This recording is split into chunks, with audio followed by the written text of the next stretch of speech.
This episode is brought to you by Ednium. Ednium is an action-focused community development organization that partners with recent public school alumni to change the way our city educates and reinvests in its homegrown talent. With the Denver Public Schools Board of Education election right around the corner, Ednium has sat down with each candidate to hear their stories and their vision for the future of the district. So if you want a different perspective than you'll get on the campaign trail, check out the DPS Board of Education Candidate Series wherever you get your podcasts. Again, that's Ednium, EDNIUM, wherever you get your podcasts. Note, Ednium is a 501c3 and does not endorse any candidate, and all candidates were invited to participate in this series. Today on CityCast Denver. Everything old is new again. Again. A Japanese restaurant claiming to be the oldest in Colorado is set to close in Cherry Creek, while a hot new Japanese place on the north side is promising a fresh take. Then, neighborhood markets, aka bodegas, are so hot right now, and our picks for your weekend. Today is Thursday, November 2nd. I'm Bree Davies, and here's what Denver's talking about.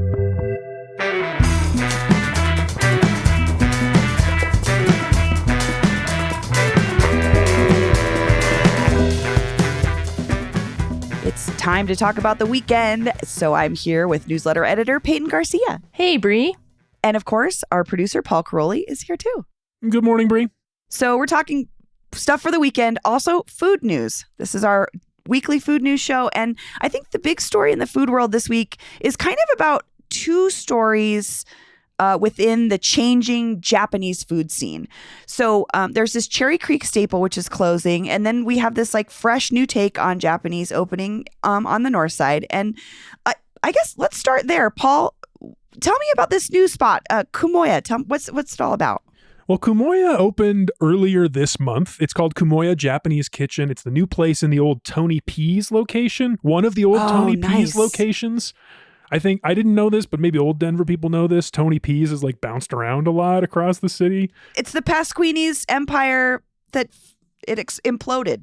Oh. Long story. But a yes, Tony P's is an offshoot of that, yes. Anyway, 2400 West 32nd Avenue. That's where this new spot is. The Denver Post reports they opened on October 12th, quote, serving daily rotating sushi specials and izakaya-style hot dishes. And then here's where it gets interesting, because Lily O'Neill from the Post, she obviously went and she had some just beautiful pictures. And that's what got me excited of this ornate food. Like there was a whole fish that served with these like meticulously carved vegetables on this bowl full of ice, which I've never eaten a fish over a bowl full of ice before. That was interesting. And then here's a great quote from her story. The corner restaurant has been transformed into a Japanese oasis with cherry blossom details, translucent shoji screens, and paper lanterns. But you don't have to take your shoes off at the door. Sounds beautiful. It really Sounds like does. A gorgeous environment to enjoy some really beautiful sounding food. Pei, what do you think? Like looking at the Japanese sort of cuisine in Denver overall, where do you see Kumoya fitting in? I don't know. I was reading this and I was just thinking like, we have a lot of sushi now. We do. We have a lot of sushi, like so many sushi options, so many nice Japanese options. So it kind of stuck out to me that there's a quote from one of the founders, I think, or maybe she's a chef. She has a quote in here though that says, there's not really, or no, sorry, it was the chef. He says, there's not really food like this around the Highlands. But I don't know if I agree with that. I feel like we have so much of this all over Denver. I mean, we have Sushi Den. Yeah, Sushi Den. Uchi is like not that far from the Highlands. It's in North Denver too. Sasa's right there. Sushi Ronin is Sushi in Ronin. Low High too. I mean, it looks cool. Don't get me wrong. And you're right, Paul. The photos in the Denver Post article are stunning. But my question is just like, I don't know, is it that new? I mean, I don't know. And they said we don't have anything like that in Highland. And they mentioned that they serve chawanmushi. Sorry if I butchered that. It's like a silky steamed egg custard. That's like a really authentic Japanese dish that you like don't find a lot of places, except for I know for a fact that Wolf's Tailor serves that, and that's in Sunnyside. Huh. So interesting. I don't know. I mean, it looks cool, but I just don't know. like new. I feel like this is kind of just the claims that a new restaurant often makes to sort of make its impression. It's like, but we're doing something different. And I don't know, maybe there's something intricate in the menu that we're not understanding or not seeing right away. But I feel you in that, like, our dining scene has expanded so much that we do have a lot of options in every type of food. Which almost. is We've even incredible. got vegan sushi on East Colfax. Wellness sushi.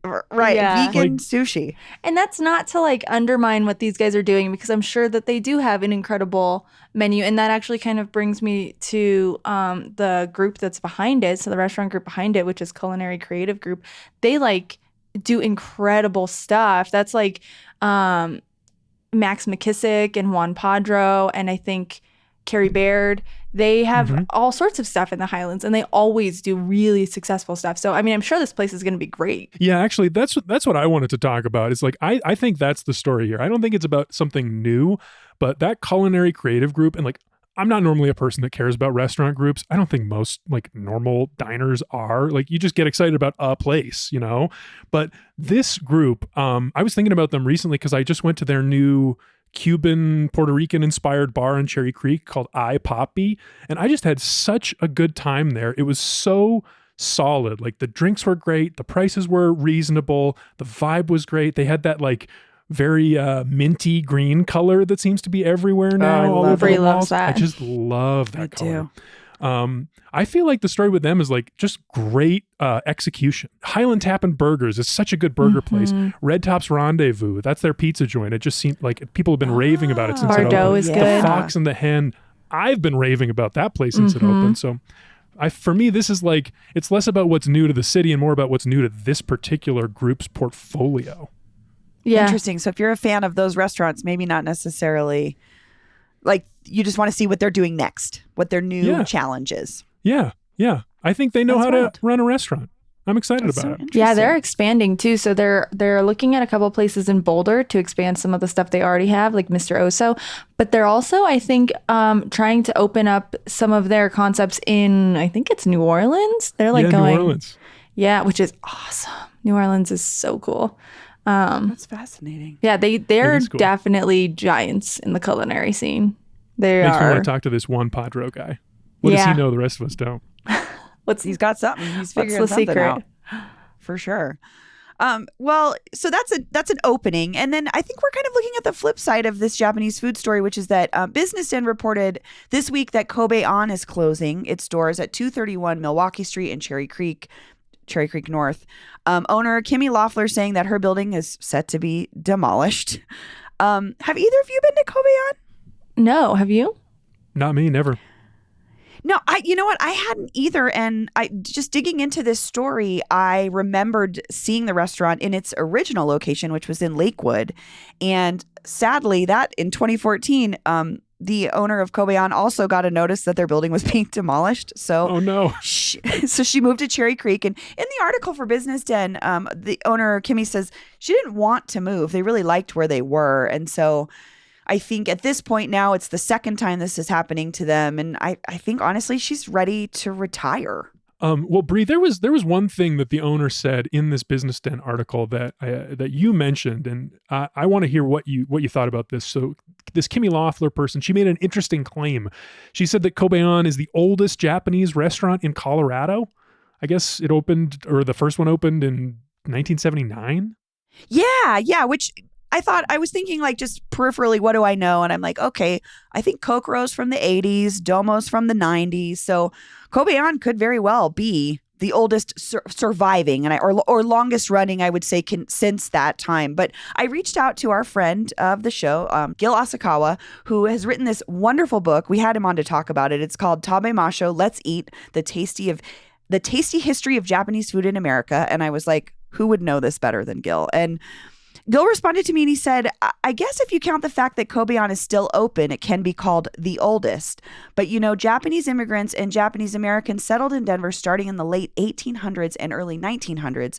And by the time of World War II, there was a thriving Japantown district along Larimer from 19th to 36th Streets. And we've talked to Gil about this as well as Professor William Way too, I think, spoke to us about this, and I think she's correct. I think Kobeon's probably the longest running at this point, but I think Gil's point was just that it's been a culture and a community that has been in Denver for as long as Denver's been around. I thought that is was helpful pretty cool. Context. I loved his book. I haven't gotten a chance to talk about that, so but I read good. it since we had him on the show. He's the authority. Yeah, he's great. He's so sweet. He's just so sweet about the way that the book. What I loved about the book, Paul, was like it's a history, but it's so interwoven with his personal story. Yeah, and it just like connects you even closer to how someone feels about food from their heart and from their family. But he does this amazing job of telling us the history of it in America. It's great. yeah. We'll put a link to the book in the show notes.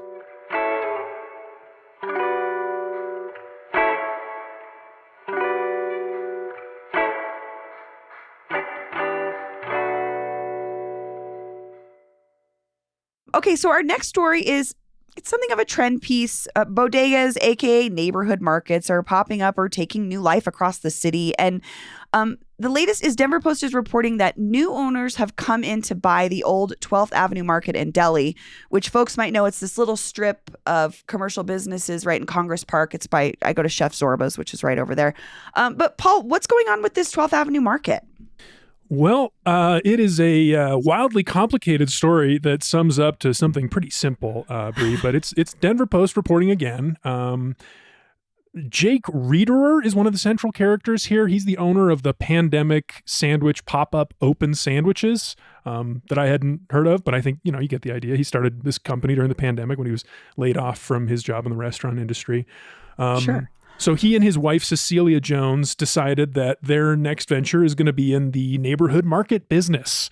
And I guess they started talking to John Mutzuris, who's the longtime owner of Spinelli's Market in Park Hill and Pete's Fruit and Vegetables in Hilltop, both of which are also kind of these like neighborhood market things.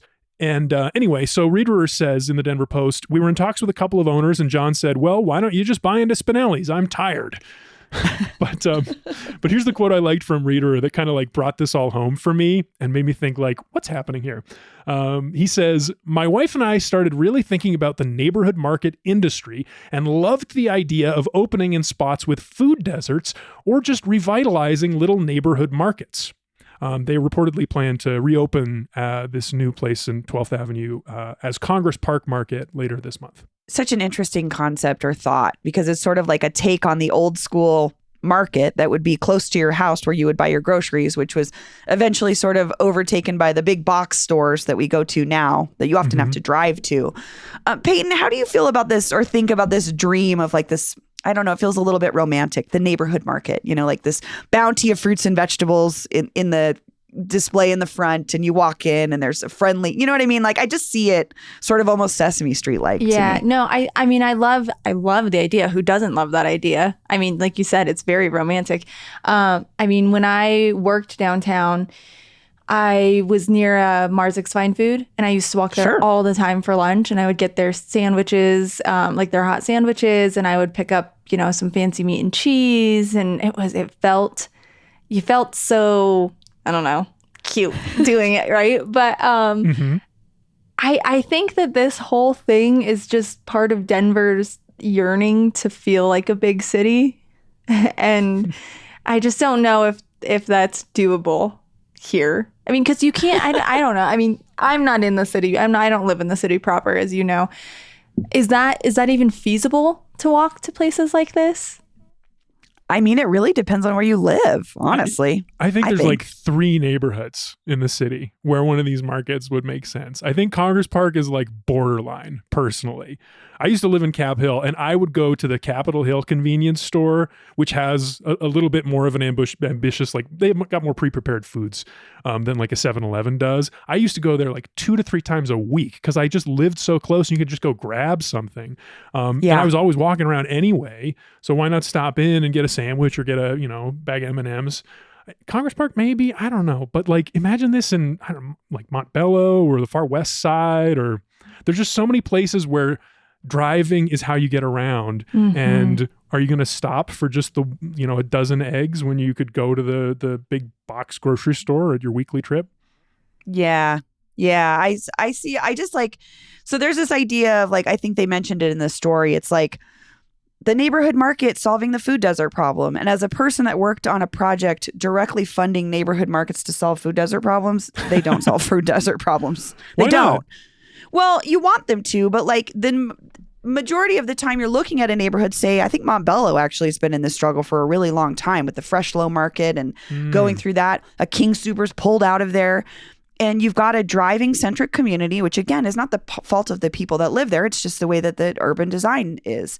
And it's just not, a neighborhood market is not going to solve for, say, I was at King Soopers this week getting my COVID and flu shots. Folks use the grocery store to cash their paychecks and get money orders. There's all these functions that large grocery stores do now that neighborhoods that have food deserts are also missing out on. So I think the neighborhood market is a cute dream. I don't think it solves the problem of the food desert. I would say those are just two separate things that I don't think are. They would be more expensive, right? And they're usually more expensive, I would say, in my experience. Pete's Fruits and Vegetables, or the Pete's Market that I talked about in Hilltop, that one is very expensive. That's like a specialty shop. Right, I mean, yeah. But also it serves Hilltop. That's kind of the neighborhood, but that's not the kind of place where you're going to do a weekly shopping trip. Right. That's like how Marzik's Fine Food felt too. I mean, I think, yeah, there's just too many other options. Like if I have the choice to walk to a marketplace, yeah, that's fine if I'm going to pick up some wine and cheese for date night. But if I'm going to do my grocery shopping, why wouldn't I get in my car and drive to a King Soopers? Yeah, unfortunately. And then I think there's just the habit breaking too. Like even if we got a bunch of these to pop up, people are so used to shopping that way here, like shopping at big box stores. I just don't know. I mean, I hope it works out. I would love for it to work out, but I just don't know if there's enough people to patronize It's kind of the same problem we talk about when we talk about transit. Like, how do you get people out of their cars? It's habit. You know, you have people who have to build their lives around certain transit systems. And it has to be a price point that's affordable, though, as Pei was pointing out, because like in my neighborhood, for instance, there are a lot of these smaller markets. There are carnicerias all over. I lived across the street from a Mi Pueblo. But they have affordable. That's the difference to me, though, is that carniceria is most likely more affordable than Spinelli's. So people are utilizing it more as a more regular grocery store. So I think it's like price point, what they offer. Those are really the determining factors of if this is actually going to solve a problem versus be something cute in the neighborhood. One point that I think Congress Park residents are going to want to hear about, because speaking to your point about services offered at the big box stores, good point. This old place on 12th, it used to have a U.S. Postal Service office that you could drop off packages, send packages. Apparently, the new owners are going to be keeping that. That will stay, but they're going to reorient how it works inside the shop. That's going to move to the front, and they're making room for a deli counter where they're going to be serving Spinelli's classic sandwiches. That's a great point, Paul, and I'm glad you brought that up, because that is, again, something a market would serve for as a post office. And I think it's cool that they're going to give it a refresh and maybe put it more front and center so folks realize, oh, I can go in here and do a little bit of my mail business, and I don't have to, I mean, because who loves going to the post office? Nobody. If you can take a little of the pain out of that. And again, it's not to drag these. I think these are wonderful ideas and great places. I just they don't function to solve a problem to me. They're just a nice addition to a neighborhood, you know? Yeah. These kinds of markets exist all over the city. I mean, there's some of them are calling themselves bodegas, which is not something that Denverites would, I think, traditionally know. But I wonder if our listeners have markets or small sort of convenience places in their neighborhoods that they frequent. We would love to hear from you. Let us know what your little favorite spot is, or how it functions for you, or if you are dying for one of these. Give us a call on the Do You Have a Bodega hotline at 720-500-5418. Leave us a voicemail with your name, neighborhood, and thoughts on the idea of the neighborhood market.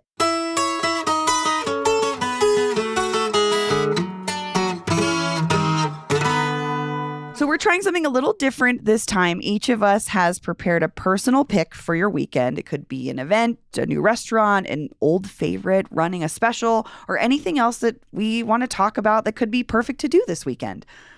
Paul, do you want to start us off? I'd be honored, Brie. So my pick for the weekend is completely dependent on weather, but I do have a contingency backup. So last weekend was so snowy and cold. All I was thinking all weekend was, where is the biggest fireplace? Where is the fireplace I can sit next to and just read or like have a beer or something? I don't know, just be super cozy. That's all I wanted. I Googled it and I found Rheinhaus, the German place downtown, apparently has a mahogany first floor fireplace. And it's a German bar with bocce ball courts. I had a meal there once. It was fine. Not great for a vegetarian, but fireplace seems pretty cool. So that's my pick. If it's cold, if it's warm, I talked about iPoppy earlier. That bar is awesome. Cherry Creek. Where's that bar again? Okay. Puerto Rican, Cuban inspired. It's in Cherry Creek. It's so nice. It's very fancy. Everybody's there was dressed up when I was there. They got a little patio that's quite cute. So if it's nice out, frozen mojito on the patio at iPoppy. Oh, that sounds great. I've been to Rheinhaus. I agree with you. Not vegetarian friendly in the least bit, but it definitely has those like dark. It's like kind of dark because there's so much dark wood in there. I could feel the vibe that you're going for. Yeah, I like that idea. Peyton, what about you? Yeah, I really like that, Paul. That's fun. And I really like this new take on the weekend suggestions. I, however, don't think I understood the assignment. So I picked an event, and it's still a nice event. Fine. So check this out. It's your pick. You can pick whatever you want. I know, but now that I know how much flexibility we have, I'll come ready next week because that's exciting. Okay, but I'm gonna go ahead and suggest a celebration that's happening at MCA The Cube. MCA's The Cube. I guess that's in Central Park. And it is ushering in Native American Heritage Month, which starts yesterday, the month of November. And it's a celebration called The Art of the Powwow, celebrating Indigenous culture. And there's going to be all sorts of really cool stuff there. There's going to be a lot of Native community members, Indigenous community members. It's a free event. There's going to be storytelling, traditional music, dance, free food from Takabe, and an artisan market space. Just seems really cool. A cool way to celebrate Native American Heritage Month. Also, MCA is Master Community Association. That would explain why. MCA Denver. I just Googled it. I was so confused. Yeah, that's good to know. Well, it's in Central Park. So it's the neighborhood. It's like a neighborhood association puts it on. There you go. Cool. Great pick, Peyton. That sounds fun. Thanks, Interesting. Paul. All right, Bree, what do you got? I mean, mine's a little shameless plug. I'll be in Estes Park all weekend for Devotchka's Black Tie Ball. It's their 5th annual. They do 2 nights at the Stanley Hotel. Everybody dresses up like fancy, gothic, and it's at the Stanley, so it's naturally a little bit free. It's a little scary, for sure. But they do this great concert, and then after there's always like a DJ and there's a dance party, and it just kind of, it's if you ever wanted to go dance and go crazy in a haunted hotel, this is the time to do it. So what's the price point on that, Bree? I wish I could tell you, Peyton, but I cannot find it even on the Stanley's website. Of course you can't. That's so your husband Greg is playing? Yeah, Greg's playing with Devotchka for the weekend. I love Devotchka. Such a great local band. For sure you were doing Muertos in Westwood, Bree. I know I won't be there. I should have highlighted it, but I'll be in Estes Park all weekend. So being ghoulish and hanging out with people dressed in fancy haunted masquerade outfits. So I think it's going to be pretty fun. Also, Estes Park. You know we love Estes Park. We got a hotel for 2 nights. It's going to be great. Okay, and there you have it. Those are our picks. You can pick from any of them. We are not recommending one. They're all equally fantastic, but you can also find more things that are going on all week long in our newsletter, Hey Denver, which you can subscribe to right now by going to denver.citycast.fm. Peyton, Paul, thank you so much. Thanks, Bree. Thanks, Bree. See you next time. That's all for today here on CityCast Denver. If you enjoyed this show, why not take a minute to tell culinary creative CEO Juan Padro about us? Rate the show wherever you get your podcasts and subscribe to our morning newsletter, Hey Denver, and learn more about us at denver.citycast.fm. We'll be back tomorrow morning with more news from around the city. See ya.